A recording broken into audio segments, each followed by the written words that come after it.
11 consecutive series wins. 30 giây. A record-shattering spree, and Vitality have now been humbled on Mouz's Mirage. Ta muốn là bật kinh nhỉ. Has to be different. Ê mà tôi thấy nó sâu cái score là map này Mouz bắn kinh lắm. For Mouz, one map is not enough. You can't take down the king without numbers. Mouz have the Lanxess behind them. Ê đừng nói Vitality mà thua là ngủ nha. Đâu có nhắn thua đâu, thua là thua đấy. Đâu nhắn thua đâu. Thua là đi luôn nhá. Rồi let's go, the train. You know, it's the train. Vitality's pick, T-side start. Đây là map và That's where the Vitality. struggles found themselves on Mirage. P250s are plenty. Romps and Zao equipped, and a late main pop from Zao and Flamesy on the table. Mezzy IV aggressive. Rồi rốt có mạng luôn bắn kinh thế. Jimmy cũng có mạng luôn. Zao has not had much fun in Mezzy these mất hơi nhiều pistol máu nha. rounds. Jimmy puts him down easy. Flames Rồi, response, ăn quả long flash range gần ngủ headshot, luôn. not bad. Chấm máu. P250 would have found lethality. Recovers it off of Zywoo's corpse. Opportunities for Rops on that pop dog fight. Actually, Torji at the back bomb. Exertion pushed up and needed that. Rops is not cao quá. He was so ready for that. Sau mùa giải Rops tăng cao luôn lên lương tiền và lưu mấy lần. How do you confirm it? How do you make sure this is as hard as possible for what remains of Mouz? Apex ready with the flash. Flames with the P250 now in his hands. Rops ơi! Rops ơi! Cho loạt quá! Bắn kinh quá! He delivered on map number 1 as the rest of the team, especially Zywoo, who need to step up now on train.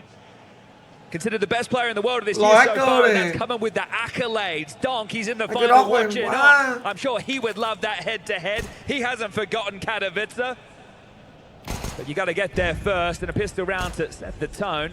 And Robs picking up right where he left off, a thing of absolute beauty. Now, sure, there's strategy there, sure, there's calls, but essentially two P250s to Robs and Zywoo go kill. Flames grabbing info on the jump against the force, but continuing to fight forward. Don't know about that. Not so sure, especially if Sershin can get away with this. Like, there's two there. He manages to relocate. He gets away scot-free. Well, Vitality, you might need a reset right now. Currently blocked towards Pop and Main. You cannot breach through. Maybe regress late. Jimmy and Torji starting to work on some space. This will help inform the decision for Mouz. Spinks, Brolin and Exertion shortly going to be on B. They pushed out Ivy, they've given up Yard, and they're hoping to catch somebody slouching in the intro. Bắt bài B rồi, biết có B luôn rồi. And it's going to be through Pop, just a late walkout. Smoke guys is their cross for now. Rồi biên. Khó luôn. Tag. Good tracking. Khó luôn. Zywoo spotted, more importantly, information relayed. They are behind that con smoke though, and it feels like Vitality getting this bomb down already. Sets them up to convert this second round. Now, sure, you got the opener, but how do you get back to the bomb site? Mezzy's cognizant of this flank. They're letting Jimmy work. Mezzy, 15 bullets and ready. Jimmy!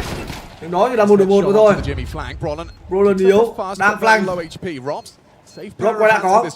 Ôi, kinh quá thằng này. Rob rất là quá quỷ rồi anh em ơi, kỳ vương. Rob rất là giống kiểu faker FKT quá nhỉ.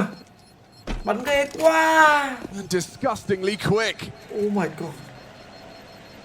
So far, it's the same recipe for success. Robs. Cảm giác như Rob rất là những cái bạn này. Top tier form. And Mezzy, the safe pair of hands, ready for everything. Just need to get Flamesy in the mix, and that's exactly how they were throwing rounds together in that first half of play back on Mirage. Zywoo 0 and 2, but it's early stages on map number 2. He needs to get activated. I'm sure that would have been in the conversation with the team huddle outside. Matthew, we need you. Không thường người ta là Dũng Sĩ đâu, Dũng Sĩ vẫn đang hot ticket. His team will buy him the buffer for now. Just going to shrug that one off. One map secure, that will guarantee the third end decider, and if we need to get there, it'll be overpass. Haven't seen that in the Lanxess for many a year.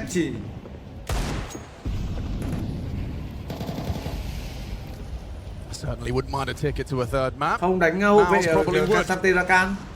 Thật ra bài luôn luôn dễ đánh. Kèm cái được chỉ kèm đúng meta. A chance in this one. Tiện ra gì hai thì bánh không? Cứ một con cày đến 3 sao. Roland. Tụt té. Ôi. Ôi, Spinix ơi. Wow. Oh my god. Wow, stunning. Oh my god. Positionally, Spinks stunning on the deagle. Phải sẽ đổi rồi. Back to the drawing board for you. That is 2 AKs now given over to enemy hands on the eco. That's just a couple of saves. And now it'll be into the buys. They're going to be fully strapped kits for everybody, head armor, and even the Torji AWP. Exertion and Torji, they delivered exactly how they had to in map number 1 to secure that win. And now Spinks making an early mark. Forced in for Vitality. Hơi căng anh em ơi. 2 AKs, Galil, couple of digs like you two. And a great flash on Ivy to push Jimmy away for now. Torji can assist his boy as Exertion already pushed up Pop. Plenty on his plate. Yeah. He's got the advantage here, but not the numbers. Rob's completely back turned, and he hasn't finished his meal there. And that's the Estonian go. Flamesy lucky to be alive, and sure you spotted too. You'd love a kill.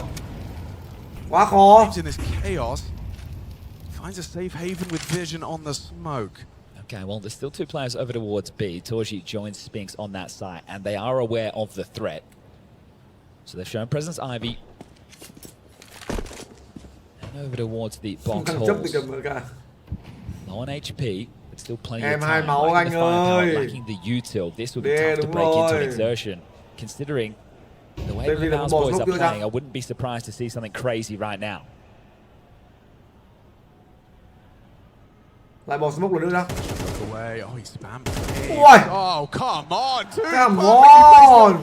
Điên rồi. Ê, không đùa đâu ông ơi. Lôi tôi lại 2-0 bây giờ. Bây giờ mang họ luôn. Ôi, yếu như một cái 4 vẫn ổn.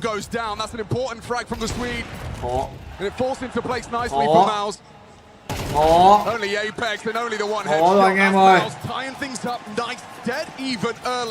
Bỏ mà anh em ơi. Vitality have to take the eco now.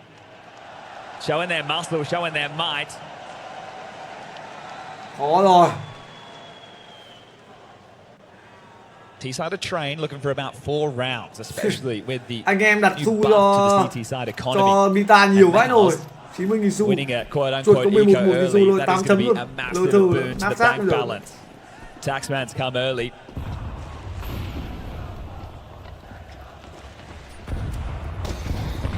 Feels like there's a debt that's owed. The 8th time of asking. 2-0 kỳ nha, 2-0 rất kỳ đấy. Is today the day? Or will we see the mark of a champion once Nhưng mà Mao again? bắn đều nhỉ? Mao bắn rất đều nhá. So this is a nothing round. You don't expect anything from Vitality. You get a couple of kills, the bomb goes down, success. Mouz wanting to avoid exactly that. Keep them at arm's length, allow your players to farm up against the Eeks. Just a P250, $300 is all that they've invested, and it is on Apex. Rồi, vẫn live mà. Well, they're definitely used to this, aren't they? Fury yesterday up against Mouz. Both teams with a very slow approach. Anh đừng kẹp bị sướng quá. Play the clock. Spinks on the jiggle. Alex, they're a bit close. Yeah, he's got his back. Lỗi quá. Jimmy just stays fixed. Ôi may Jimmy nha. Cầm dao lùi ghê. May đây cô. Shouldn't have been so concerning, but no harm, no foul. Spinks, lucky man to be alive. And they'll find these final 2. Running out into yard. Bomb now noted on Apex. 30 seconds left. And just a moment until they go down. Not a single kill will be noted. Apex.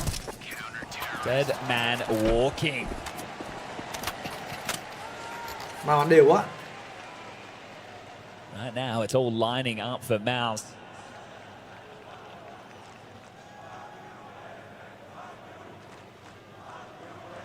Nghe Giải đang chốc quá anh em ạ. Group 7 Giải chốc quá. The Langsters lust to see this kingdom crumble. Giải chốc điên. Flame gì Well, the guns do come back out. They stomach the eco. Funaka, full buy. Rasnes towards Pop, perfectly placed. Look at that, nuclear. Is ringing. Clear luôn. But legs moving, still going forward, not going to be deterred by that early damage. So low, both of them, but this is a clamp down on Boxhall's setup. Look at this, 4 players ready to deal with this. Yeah, well, Robs, not one I'm ready to write out. Are they looking to punish him on his smokes? He's been conditioning, throwing these smokes for the whole season. Is he trying to exploit that? Breaks the window and spings, obliges. Robs confirms there is a crunch coming. It's all so quiet, so unspoken. Cloak and dagger. Chặt đi!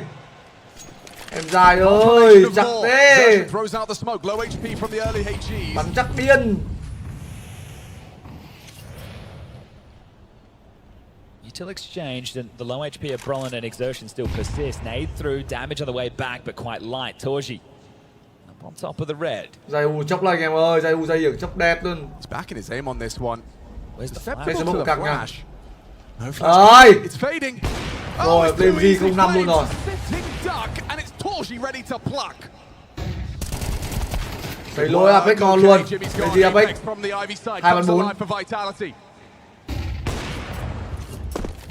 2-4. Zayu vẫn chốc. Rồi xong Zayu. That's the bomb. That's the bomb loose. 20 seconds. Gotta get that back. Hết rồi. No time. Torji missed his chance. No time. Should be the bomb plant. Should be the round. But this is late. Exertion wasn't joining the party. Now he is. He's gone through the back lines. He's towards dark side, and he's now floating through Ivy. So Torji, they know he's connector. Exertion, where could he be? Yeah, I think Apex has got a good idea as to the possibilities. Well, fishing backing finished. Away. No bites on this one. The rod out of the water, and they will just be hoping for the save. Felt like there was a moment there, especially bomb spills out.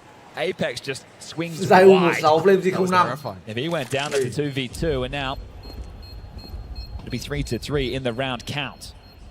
Now, I'm sure you know just what it's like as a captain. Sometimes you need someone to swing, and oftentimes that ends up being you. Well, Apex has to function within this team. Brolin's doing his job. Apex will have to too. It was him and Zayu towards the bottom of the scoreboard on map number 1. Now, it's not that they haven't lost maps to Mouz before. Yeah, what is today? It was 17-4. 17-4. And Torji looking to continue to keep mogging him right here, right now. But the opener comes to Robs. Gets the info, backs away. This is the kill that you think, uh-oh. It could start to fall apart, but Mezzi and Apex. Stereo frags activating across the map in unison. Now the money there. Remember, that extra boon early. So there'll be at least one more buy after this, and that depends on the saves. Defensive molly there, so Mezzi expecting a push, calls Apex over, and they'll exchange bottles of flame. Now the flash, I think you might want to get out of there, Jimmy.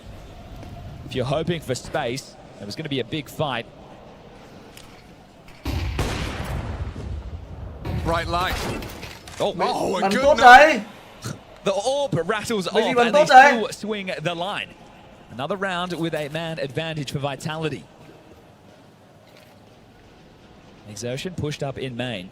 Has a lot of space. Flames yet to frag. Smoked off, and would be tough to consider pushing through this. I don't know, he's got that molly destined for Exertion's position, and he will be able to extinguish and peace out. Evades Robs, just emerging into that pop dog. Exertion playing around the smokes thrown by this T side. Vitality with this man advantage, how do they leverage it? How do we slowly choke out that defense? Well, right now they've gambled 2-2. Torji and Spinks in case it's B. Towards this A side. 39 seconds, the go signal. It's about to come in. Sandwich smoke landing now because the flashes. Just gambling. So heavy and the wrong side of the map. It will just be Exertion here. Rotation's coming. Is it too little, too late? Both of them pathing past. Aware that hell could be occupied. It's Brolin working through. Not comfortable. Coming. Oh, đẩy lỗ qua. The reaction shot hits the necessary headshot. And now backing away. Xếp tiếp rằng. Don't want to lose too much. Tiền mà. Baby sẽ xếp bỏ anh em. Decisive round. Apex spots one over towards spawn in the hunt as they start to fan out across the map. You want to take these away. As mentioned, likely to be another buy going into next, but these saves will make it tougher and tougher. Torji's orb will not miss, and that is Mezzi to grab one. Can he swing into the other? Mezzi, Merriman continues to hunt and takes down the orb. Now it's just Brolin up to bat, can't be found. Should be able to get that orb off of Torji's corpse. Bomb still yet to go off. And they are bearing down. He might lose it. Surrounded. Oh, and you can't be missing those. still holds on. Little help from the bomb. The USP vẫn fix được à? will deny, and that's why Apex is extra happy. No extra orb to be worried about when you're flipping around the abacus. Anh không tính ngủ à? Told you with AK 7.7 for Spink, so the buy, it's going to be there. Don't you worry about that. But it's the future ramifications. Eventually, you want to hit that break point. You want to make them have to eco. Now, if they continue to lose rounds, save guns, sure, the score is going to continue to cascade upwards for vitality. But they will be hard rounds, never easy, never broken, never down to the pistols. You're 1 round away from doing that. Ngon thôi, may mắn hơn thôi.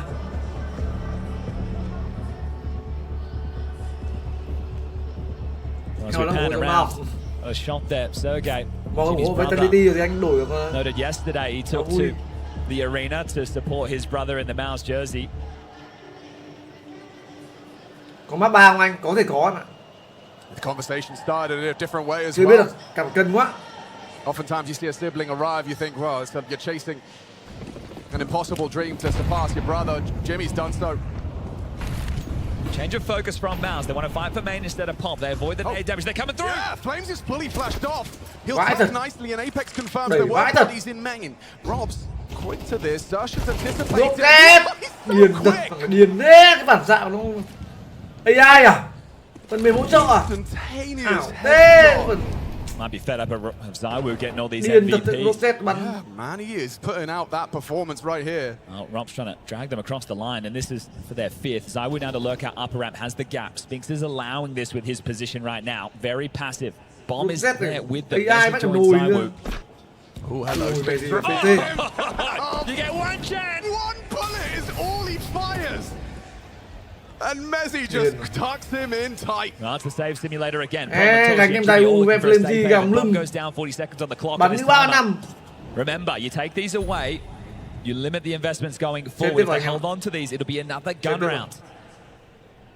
Vitality know that, but they're not sending out the searching party just yet. Apex and Messi staying with the bomb just in case. Rob's making sure there's no flank, and Zywu, who's the only one being let off the leash.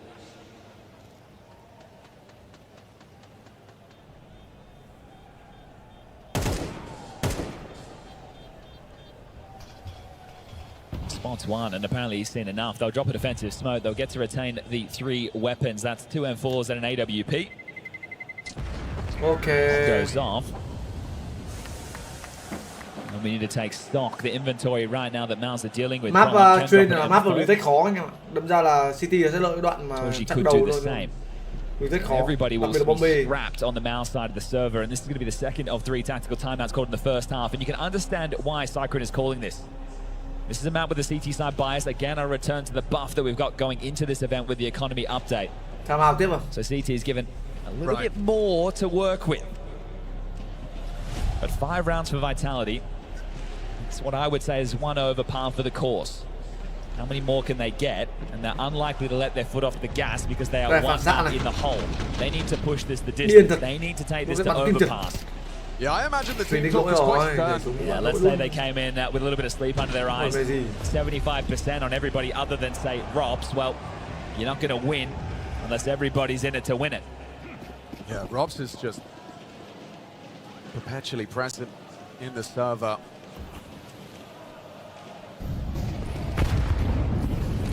Torji, I like this aggressive orb line. We've seen it utilized multiple times. Ouch! He can't hit the shot! And they take the space. Yeah, that's a big miss, because here they come. They're going to come out pop. This is going to be a bit much for Brolin to handle alone. Smokes out to block main side.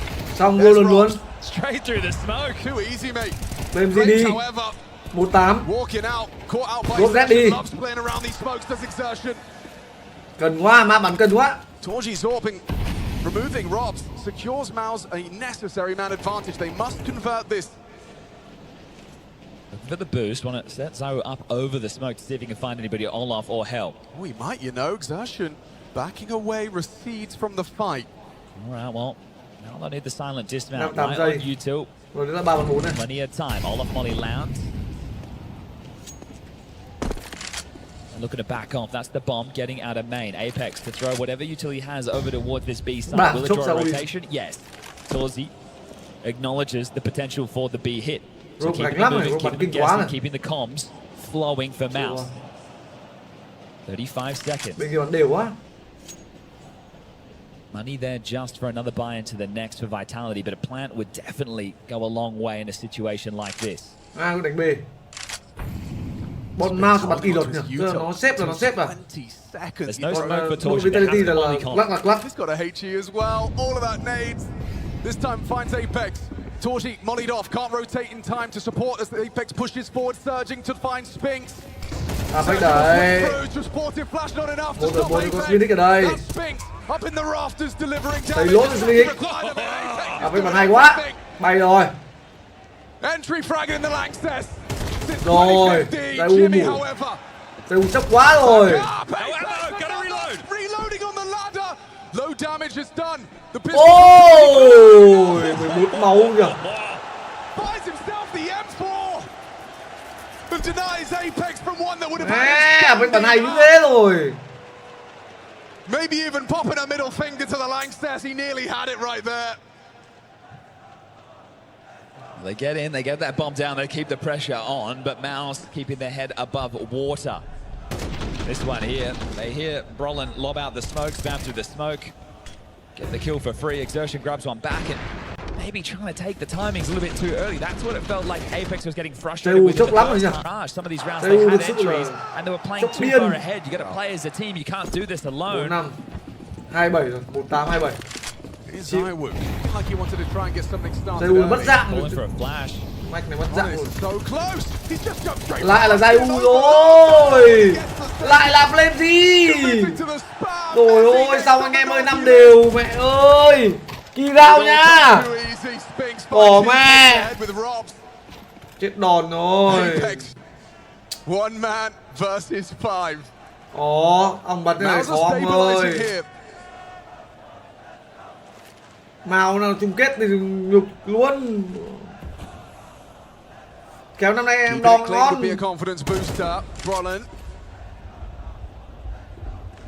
Jiggles out, Apex swings on out, and there's a nice one.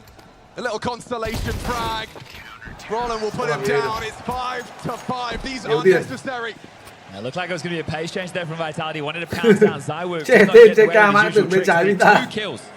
These impacts not felt on Mirage and not present on Train either. We tied things up. It was a landslide of rounds late that really propelled Mouz. Oh, man, what was that Inferno game yesterday? Yeah, two. It was 6 straight rounds. Yeah, T-side gun round. But they don't have an issue activating late into the piece, do they? You can see the frustrations on Zywoo. It's very rare to see him kept out of play like this. Considered player of the year right now, this man. Every single trophy the Vitality have lifted, he's been the MVP. Yeah, he's been farming them. Well, you'd hate to be the reason that your team doesn't even make it to the grand final. There's an expectation when you're one of the greats. It's an expectation when you've won 37 series in a row. Oh, they're reading this, aren't they? Exertion will be here as well. B-side shut down. Torji, comfortable. All too easy, knocks the boots off of Apex. That was their hope. On the hero rifle, ripped away from them by Spinks. JK works wonderfully. Khó anh em ơi. Khó quá rồi. X-Taz about to set the timeout, but the looks of things, perhaps the mark at the ready. And there's the timeout. Don't want a momentum shift to go into the half break. Gánh thôi, flame gì ở chấp quá rồi, chịu anh em. Mọi người những lúc mà bị chấp ấy, thì chúng ta nên làm gì nhỉ? Đi ngủ à? Nghỉ à? Đổi game à? Có một cách nào mà để cho nó chấp nó hết không anh em? Nhiều khi vào cái đoạn mà cần cầm chuột không muốn bắn đâu. Xem kiểu gì. Lacking a little bit of util, so that will limit the options available to Vitality in a round like this. Kiểu cờ mình rôn đen quá ra. The range just calm, not worried. Thì mình cố chơi tiếp để thua tiếp hay là mình sẽ xóa game.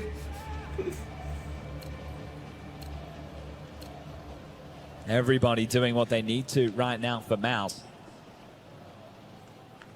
Oh, they're starting at 5 out. Nobody inside. Jimmy's with them to throw util towards main. That's right. For a heavy barrage, HGs and Flames. Look what it's done to Zywoo and Flames. Giải U tay chậm đê, nửa bình rồi. Both of them have had absolute terrible T side here. 3 frags combined. Giải U ơi, tay chậm cực kỳ luôn. Cái bóng top nửa bình. Messi and Apex as well. Chán thật.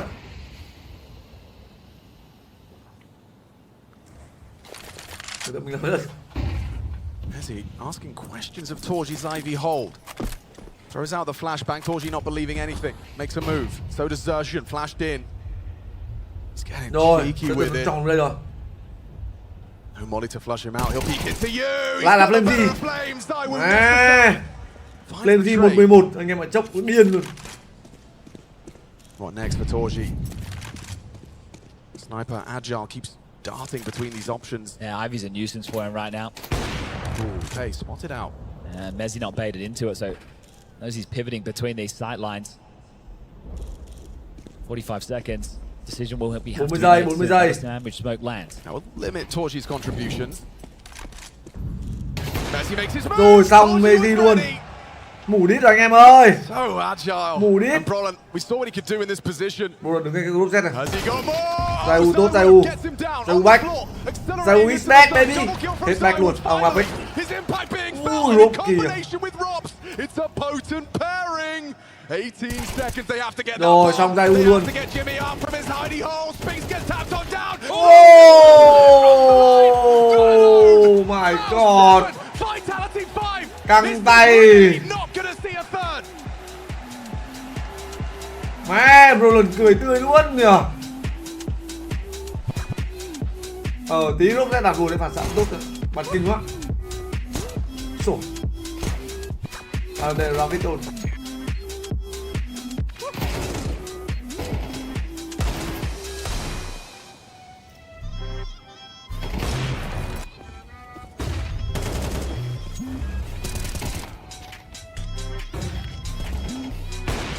Ngon.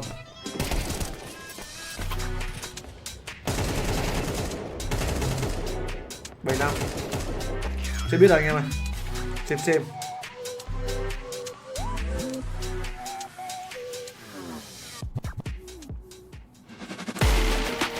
Chưa cứ ngầm.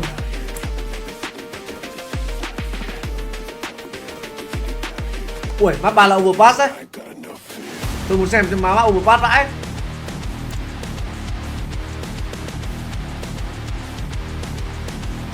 Trong lúc chờ nghỉ tôi tranh thủ vào Instagram lướt đài gù ấy.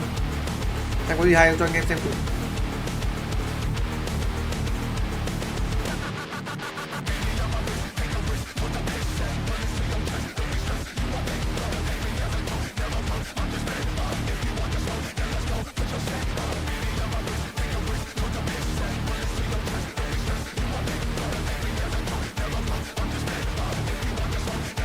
Bắt sắp điên.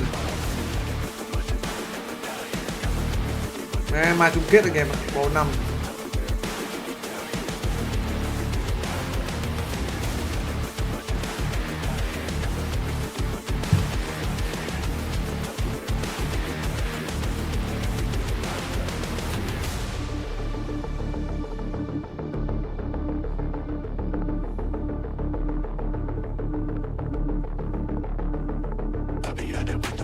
Chờ tí nha mọi người.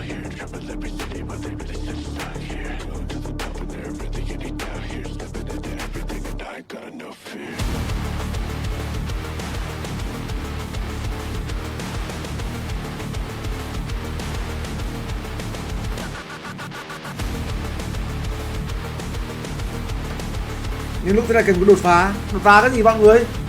Cứ bắn cắt bỏ rừng ra. Rocket đột phá đây mà đâu đỡ đâu. Cánh cũng được đồng đội. Bắn như kiểu 4-5, 3-5 ra bắn thôi anh em. Liên minh thì cân được trình đồ chứ còn CS thì ông nào như ông nào thôi anh em ạ. Virus và Rocket ngang nhau, người may mắn hơn chứ còn.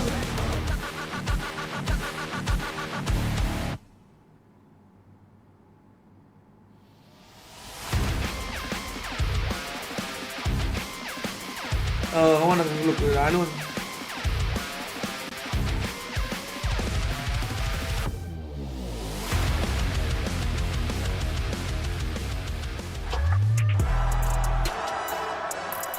Đúng rồi, Mark City ấy.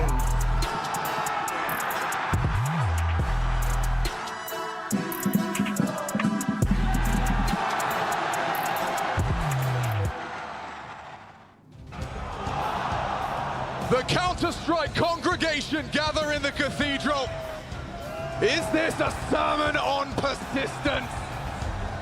I have a question for you. Lanxess, does this go to a third map? Or are we about to witness the upset of the year? Ê mà tôi thấy bọn nó hack set nhiều quá. Hôm nào tôi không bật set nữa tôi tính tải hack để tôi làm tí Premier. Let's get it on. Bỏ tức. Tôi tải hack bắn thì không có thằng lại được, đòn có điếc chớp mắt. Early show of presence from Spinks. Steps have been heard. Zaiwu. Can he start things off strong? Yes, he can. They're out though. Spreading onto Yard. Piton Vita bắn kinh rồi. Piton Vita bắn rất tự tin luôn. One spot response from Brolan on that clock. There's Torchy getting active. Apex brings him down. It's just Torchy towards the Ivy side. Low HP on Flames. Reload required. No Kevlar for the clutch. Has to do this the hard way. Spotted two on the multiple elevations. Tries to isolate. Finds Flames. Apex braves it with the swing. Giving him that 1v1 he so desperately needs. Ross jumps in. There's Apex feeling himself. Zaiwu starts. It's Apex that finishes. Rồi đã thu ra một mệt tay. Mirage. Bắn căng quá. Literally his worst map of the year. What?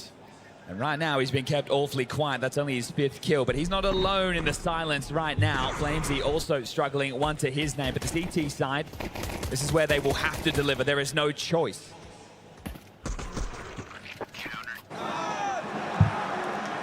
Energy's there, but the frags need to be 2.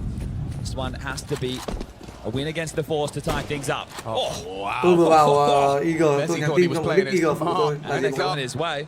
Low HP. Và rất đẹp trai quá. Lots of bodies here. Zaiwu. Hốt frag. Finally, Zaiwu arrives. Comeback. Triple kill wins the round with one magazine of his M4. Ouch! Apex goes down. Zertian, one hell of a D. Yeah, gotta hold your horses. I understand that Apex probably a little bit frustrated with the performance from his teammates right now, trying to get the job done, showing some aggression, just like that pistol round. But Zaiwu's low. Mezzi is 2. You can't be giving away freebies like that when you're one of the healthier members. Nói gì đi thế, được có vài má ăn. Made on Mirage in the early stages of their vài biết mồm. Didn't really cost them. They're up 7-2, but you can't be playing that type of counter-strike. Khốn lục rồi. Much more damage can Exertion and Spinks find. Không, phọc bài anh em ạ. 55 seconds. M4 now equipped. Can this one really get out of control? Nghèo à. So we're pressed up in towards Olof for now. Flamesy back of red. Mezzi bomb train drops towards B. And the time settles in. Question not being asked right now of where Mouz are looking for the finish. Exertion with the bomb pressing up Ivy. Can he find another fight? As he spots, thầy ơi, thầy. Confirms Exertion's commitment. Có tầm nhìn. Có sai nha. Little bit of leg. Spinks information. Zaiwu holding. Rồi. Headshot provided. That is gnarly. Rồi. Rồi. Mẹ ơi. Vitality ơi. Ôi đúng rồi. Vitality ơi. Mr. Cool in the clutch. Oh my god. Spotted. Information flows. Rồi căng rồi anh em ơi. Mẹ 2 bắn 4. Massive clutch. Ông Mouz. All the pressure up against the wall. Đem là mật hết. Spinks doesn't waver. He comes up clutch. That is a 2v5. Zaiwu got you a multi-kill, a triple kill over towards Ivy. The round should be done and dusted there. That should have been it. There should have been no conversation. Apex wanting to punish, pushes, and he's the one looking silly. And this right now is not the vitality that we have seen throughout the remainder of 2025. This is a team that is shaking it to the goddamn core. Spinning. And this is a team that now has to win a force play of their own. Mouz, they are in the driver's seat. Em lên gì 1-13 chán thật. Nặng thì thôi luôn đấy, nặng thì nói là tấn luôn. Lên gì là heavy god anh em ạ. Nặng quá rồi. Bật deck thì 1-11, 1-13. Thay billionaire mà kéo đến nước này.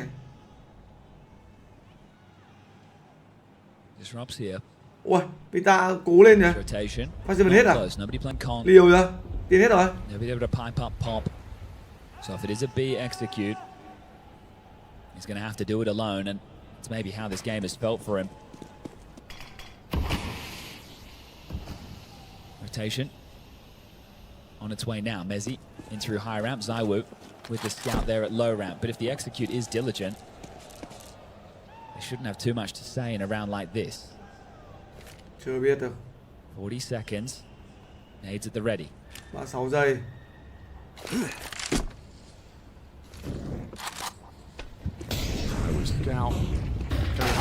Ui, chàng tốt thế. Tôi xong Messi rồi, thua round này cút luôn anh em ơi. Giải U. Bật anh em ơi. Giải U. Rồi, Giải U với cả Du ai. Nghèo rồi anh em ơi. Tiền nghèo hết rồi. Up xong rồi. Lỏ rồi. Bỏ mà. Ôi xong Vitality rồi. The X factor, the entry man gets them that, deals with the force, and now it will be the eco. Chad, the numbers at the top of the screen. Flame gì? My expectations coming into this match, it's starting to not make as much of an alignment here. Vitality 6, Mouz at map up 9. And it's about to be double digits, don't you worry about that. This is starting to look like Vitality wavering in a semi-final. Not something I thought I'd be saying today. Anh họ đi đá giả xu được không? Em ơi. Vitality gà thì Vitality gà em ơi. Mẹ 1-14. Ui. Con loài đang tỉnh đấy. Tôi xong rồi anh em ơi. Tỉnh thật, còn tỉnh quá. Bay vào tay rồi. Vào quá rồi.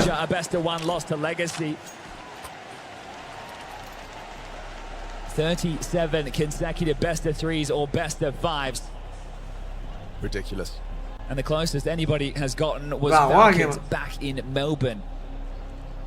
Mouz are a mere 3 rounds away. That's only 15 kills. Bạn hay quá. Buông rồi. Bạn hay quá, bạn hay quá. Mà bạn hay quá. Phản xạ tốt quá. Mouz's worst placing this year has been 3rd, 4th. To see them go out to Vitality again, it would have just been another day at the office. But Mouz, for whatever reason, khó struggled to become household names. 16 anh em ơi. Tôi đây bài mà đâu có đủ tiền mua bom đâu full buy đó. This is a team. 2 smoke, 2 molly hết. Mẹ 1-15. Mai live bonus anh ruột. Live là ít kim cương lắm anh em ạ. Tính ngay. Nó đùa mai sẽ xem nhưng mà chung kết mà. Belief a core principle. That's one thing saying, there's another thing doing. This is brave from Mezzi. Burrows in a little deeper than usual. Flames left out on a bit of an island with the boost that they've assembled. So they park Torji at Ivy to catch a rotator. Mezzi will eventually have to leave. Be curious if he catches him. As they head back, oh, here he comes. Double swing required, one spotted. Thấy rồi. Okay, well, Torji needs to join the play somehow. Bomb heading over towards B. Just romps here for now. Apex would have been the rotation point in through connector, but he's feeling something towards yard. Maybe because it's the AWP. Ivy was for it to be an execute without the AWP, but that's the reality. They're playing retake B. Rops has no utility. They're going to lose the side. Xuống rồi, bắn tốt đi. Mẹ, không phải là map tủ không vậy? Mau nó ra bom đẹp thật.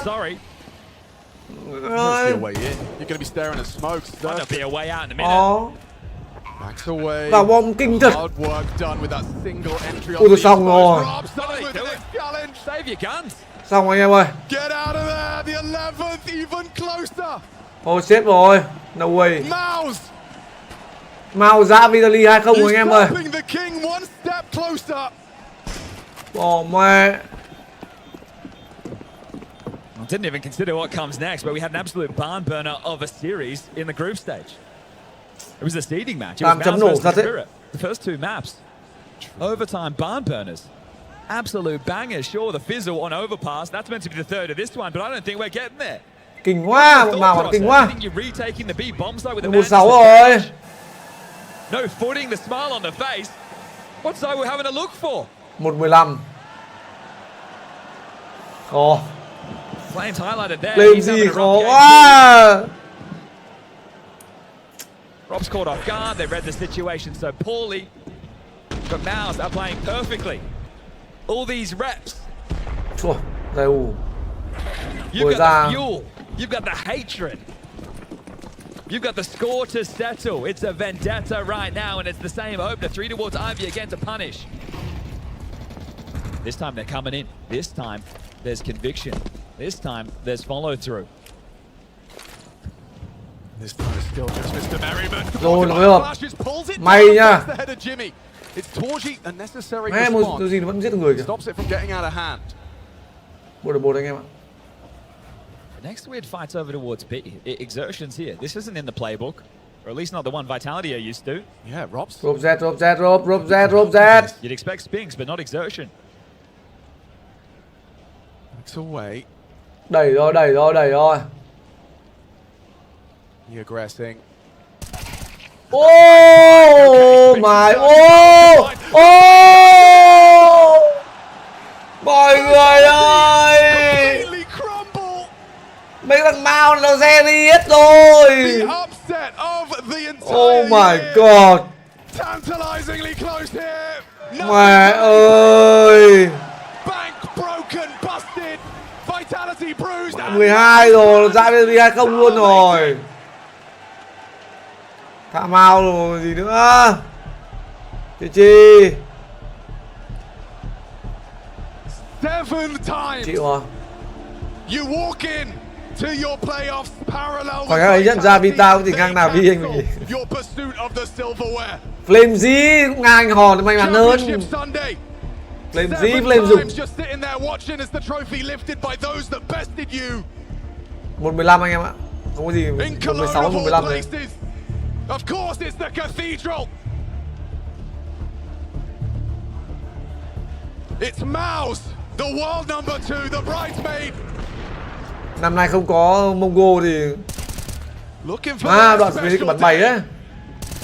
Bắn bày quá. Ui, bắn bày lắm. Final timeout. Could be the final round, 12-6. Seen this scoreline before.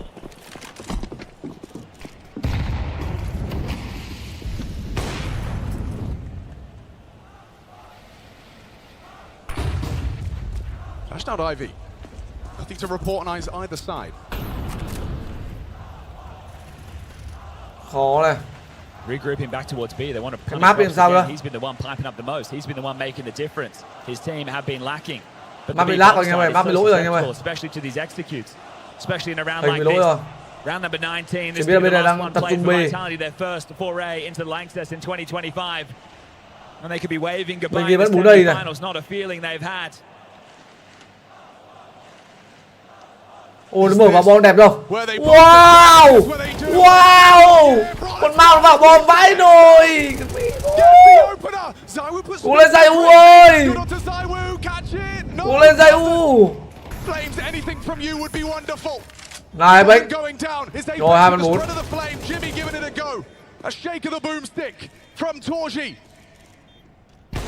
Rồi 1.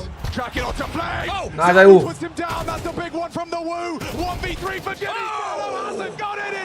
Tí nữa thì làm.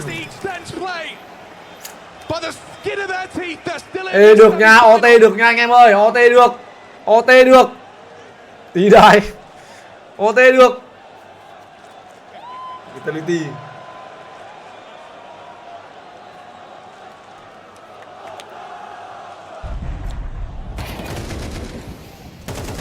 Entries against them again. Sure, Brolin taken down. Làm tác động được You still think it's going to be enough? They claw into this Mezzi. Make sure it's not the 1v3 to fall out of the tournament. Hôm qua còn chiếu à? Được. 12-7, Orb saved, given over. 12 đều đó sao? 12 đều thì sao? Flames. OT thì sao? Rifles for the rest. No util for Robs. Mark of a champion, now or never. In towards B, this time with pace. This one's got a lot of pace on it. Spink's not alone in his endeavors.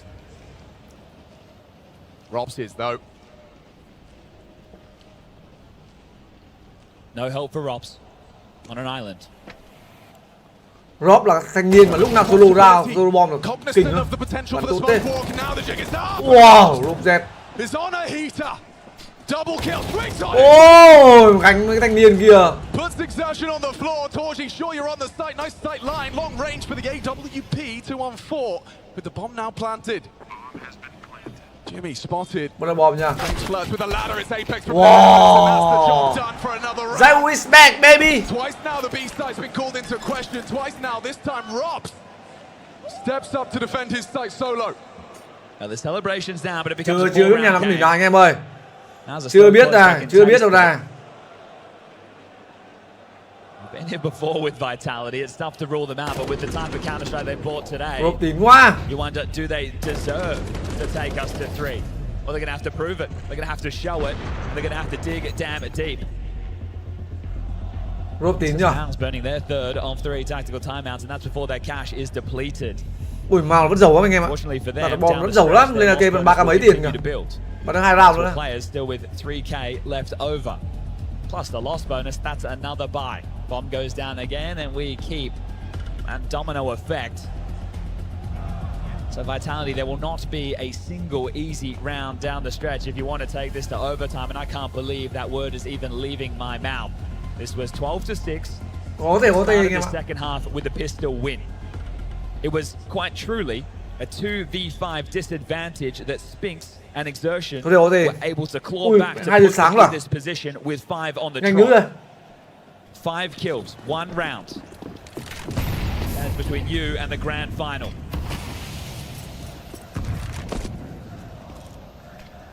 Oh, Flames flirting with death here. Something he's been all too familiar with throughout train.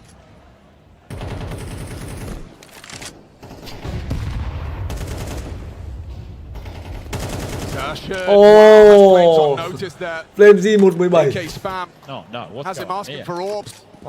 Flames 117. You take your superstar off it who hasn't been having a great game, and you give it to Flames, who's 1 kill, 17 death. Apex is so vulnerable, so easy to Apex lỗi rồi. Apex đứng chỗ nào nhỉ? He gets away with it. Lỗi quá ta.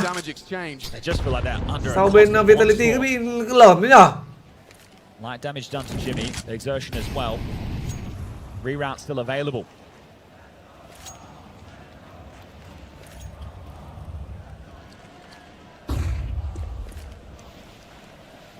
Jimmy late Ivy piece.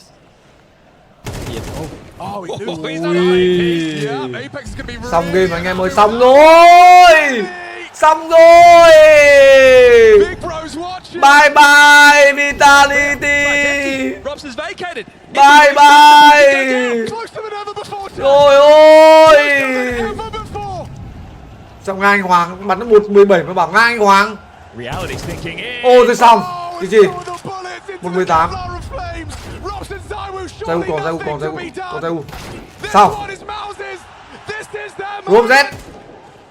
The kingdom to be called into question. Just Robs to fall, and they've done it. It seemed impossible. 7 times they tried, and on the 8th time of asking, Mouz take down what we considered unwavering, indomitable vitality. A streak untouchable for months on end, brought to their knees by Mouz, undeniable now. Vitality, bố Vita cái gì? Bắn cái gì nữa trời?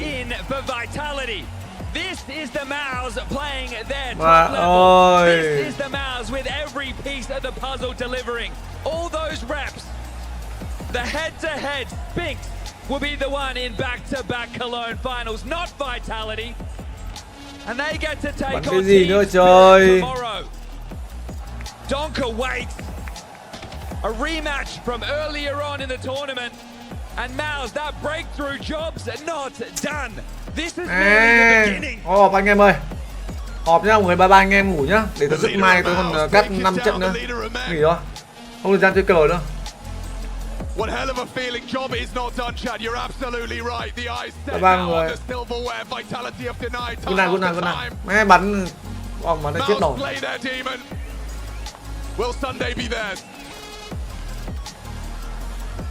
We'll see about that, but today is Mouz's and his Torchies.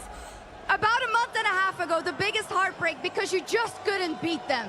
What does it mean to do it here in the Lanxess?